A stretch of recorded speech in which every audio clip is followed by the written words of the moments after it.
Hello and welcome to SatTV Week, the news programme for the international satellite industry. This week, Richard Hooper talks to Oliver Johnson, CEO of Point Topic, James Shortland reports on Space Shuttle, and Trisha Jones has all the launch news. But first, here's Carrie Ann with the news headlines. Towercom, the Slovak telecommunications and TV operator, has taken an additional transponder on SES Astra's 23.5 degrees east orbital position. The additional capacity will strengthen the bouquet of Skylink in Slovakia and the Czech Republic. Towercom now has a total of 4 transponders at 23.5 degrees east for the Slovak and Czech markets. Since its relaunch in 2008, Skylink has developed into Slovakia's and Czech Republic's leading TV platform, offering a variety of digital and HD programs. Applied Satellite Technology has activated its 1000th isatPhone Pro phone and has also launched OnSat Mail, which is a free compressed email service for the handheld satellite phone that takes advantage of a new data capability introduced by MEASAT via a firmware upgrade. The new service has an effective data rate of up to 20 kilobits per second. According to Jason Abbott of AST, the service is used extensively by customers seeking to send and receive email over low-speed data links. Avanti Communications has been selected to lead a €250,000 study funded by ESA to support the definition of a new broadband project called Broadband Mediterranean Development. The objective is to implement a broadband internet service for the underserved regions of the EU for the Mediterranean. The study will be supported by HellasSat and by the broadband research company Point Topic. Earlier, Richard Hooper spoke to Oliver Johnson, CEO of Point Topic, about their involvement in the study.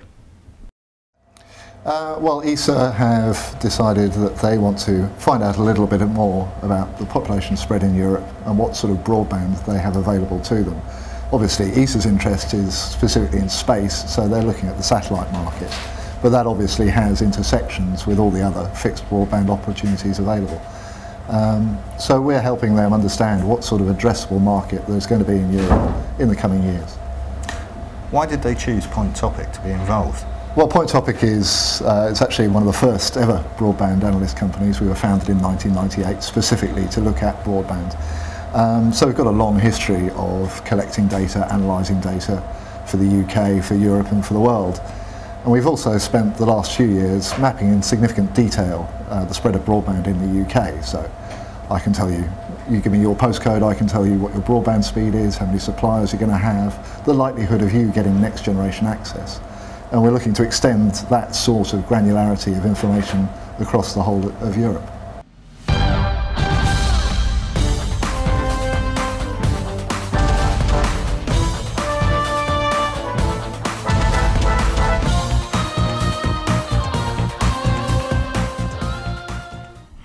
Decommissioning work continues on the shuttle Discovery by technicians at the Kennedy Space Center, where last week the last of Discovery's 3 main engines and the robotic arm were removed. Discovery completed the last of its 39 missions into orbit with a flawless return to Earth and landing at Kennedy last month. Here's James with a look at the future for both Discovery and the other NASA orbiters. The competition among museums to house one of the retiring shuttles has been intense, and all the lobbying will come to an end next week when on April 12, Charles Bolden, NASA's administrator, announces where the 3 Space Shuttle orbiters, Discovery, Atlantis and Endeavour, as well as the prototype Enterprise, will be going on public display. The cost of each craft has been reduced from the original $42 million down to $28.8 million. As initially, the space agency planned to charge to prepare and deliver a shuttle. But NASA officials agreed to take on the costs of safing the shuttles, removing toxic materials such as fuel from the orbiters. But each shuttle recipient will still have to pay $20.5 million for display preparation and $8.3 million to ferry the orbiter to its final destination. Wherever the shuttles end up, they will bring an economic boom to the surrounding area, and according to the executive director of the Dayton-based National Aviation Heritage Alliance, the arrival of a shuttle could double its annual attendance of 1.3 million, bringing 650 to 700 jobs and $40 million annually in additional economic activity to the region's hotels, shops and restaurants. However, NASA is still focusing on its last 2 shuttle missions with Endeavour and Atlantis. And here's Tricia with an update on that launch and the rest of the launch news. Following discussions among the International Space Station partners on Sunday, NASA has targeted the launch of Space Shuttle Endeavour's STS-134 mission for 3:47 p.m. EDT on Friday, April the 29th. The delay removes a conflict with the Russian Progress 42 supply vehicle, scheduled to launch on April the 27th and arrive at the station on April the 29th. NASA managers will hold a flight readiness review on Tuesday, April the 19th, to assess the team's readiness to support the launch. An official launch date will be selected at the conclusion of that meeting. While a launch date is still to be announced for Arianespace's scrubbed launch of YARSat and Intelsat New Dawn satellites, following an anomaly detected during the automated checkout procedure, a dual-purpose Indian satellite to be orbited on another of Arianespace's Ariane 5 missions has arrived at the European spaceport. GSAT-8, which is also known by the INSAT 4G designation, was delivered aboard a chartered Antonov AN-124 cargo jetliner.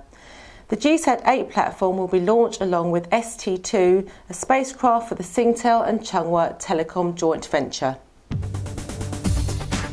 Communic Asia 2011. Asia's largest knowledge-based ICT platform is the most recognised one-stop knowledge platform for digital multimedia and entertainment technology. On Wednesday, Elon Musk, CEO and chief rocket designer of SpaceX, unveiled the dramatic final specifications and launch date for the Falcon Heavy, the world's largest rocket. Richard has the story. Falcon Heavy will carry more payload into orbit or escape velocity than any vehicle in history, apart from the Saturn V moon rocket, which was decommissioned after the Apollo program. Elon Musk told a press conference at the National Press Club in Washington, D.C. that the rocket will arrive at the Vandenberg Launch Complex in California by the end of next year. Liftoff is planned for late in 2012 or early 2013. The second launch will be from Cape Canaveral and is planned for late 2013 or 2014. Musk added that with the ability to carry satellites or interplanetary spacecraft weighing over 53 metric tons to orbit, Falcon Heavy will have more than twice the performance of the Space Shuttle or Delta IV Heavy, the next most powerful vehicle, which is operated by United Launch Alliance, a Boeing-Lockheed Martin joint venture. Now, just for perspective, 53 metric tons is more than the maximum takeoff weight of a fully loaded Boeing 737-200 with 136 passengers. In other words, Falcon Heavy can deliver the equivalent of an entire airline flight full of passengers, crew, luggage and fuel all the way to orbit. Falcon Heavy will be the first rocket in history with propellant cross-feed from the side boosters to the centre core, thus leaving the centre core with most of its propellant after the side boosters separate.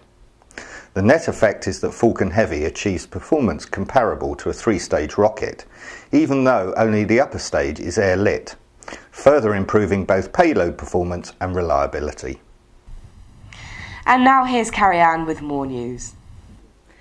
Eutelsat has announced a new contract between its SkyLogic broadband subsidiary and the French internet service provider SatTV for distribution from mid-2011 of the two-way new generation broadband service on the KA-SAT satellite. The 4-year contract, worth an initial €4 million, allows SatTV to offer a range of two-way packages with broadband speeds of up to 10 megabits per second.